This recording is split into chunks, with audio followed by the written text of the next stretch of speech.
কমতেছে, উটের কোন উটটার পিঠে কতটা বস্তা থাকার কথা কমতেছে, এর মধ্যে 2টা বস্তা একটা উটের পিঠে নাই। এটা নিয়ে উটের যে যে এই উটটা চালিয়ে আসছে সেই চালককে উনি শাসাচ্ছেন এবং বলছেন তুমি রাস্তায় গিয়ে দেখে আসো কোথায় এই বস্তা পড়েছে উটের পিঠে। চিঠি দিলে এই যে রাত দেখতেছি আমার তো কিছু দিবে না, আবার প্যাক করে চলে আসবে, এসে বলেন ইয়া রাসূলুল্লাহ আমার ডর করছে ওনার অবস্থা দেখে, এত ধনী মানুষ সমুদ্রে দাঁড়াইতে বস্তা করে আমি বলে দিই এটা তো সমুদ্রে যত উট আছে আমাদের যে উটটা সবচেয়ে ভালো এটা আপনাকে প্রেজেন্ট করেছে আল্লাহ রাসূল পাঠাইছে একটা বড় উট দিয়েছে, উট হলো গাড়ির সমান, ওখানে সবচেয়ে দামি জিনিস।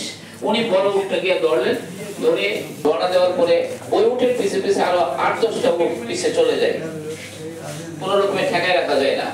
ওসমান গনির কাছে খবর আসলো, বলে আল্লাহ রাসূল পাঠাইছে, ওসমান গনি তিনি ছিলেন সমস্ত যুদ্ধ বিগ্রহে টাকা পয়সা দিয়েছেন, কিন্তু সেভাবে পরিশ্রম করেছেন। আমরা যদি জেনাতনভাবে মজুদারি করে এই বিশ্বব্যাপী যে মেট্রোলজি দিবস আমাদের নরসিংদীতে পালিত হচ্ছে, আমাদের বাংলাদেশের পার্সপেক্টিভে এই মেট্রোলজি দিবস তাৎপর্যপূর্ণ। এর হচ্ছে আমার তো আসসালামু আলাইকুম।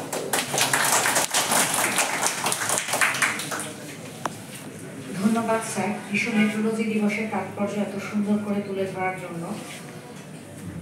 আমন্ত্রিত অতিথিবৃন্দ, আপনাদের জন্য মোহাম্মদ নাজমুল হাসান অতিরিক্ত জেলা প্রশাসক শিক্ষা ও আইসিটি মহোদয়কে মাননীয় প্রধান অতিথির পক্ষে বক্তব্য রাখার জন্য আজকের অনুষ্ঠানের সমাপনী ঘোষণা করার জন্য বিনীত অনুরোধ জানাচ্ছি।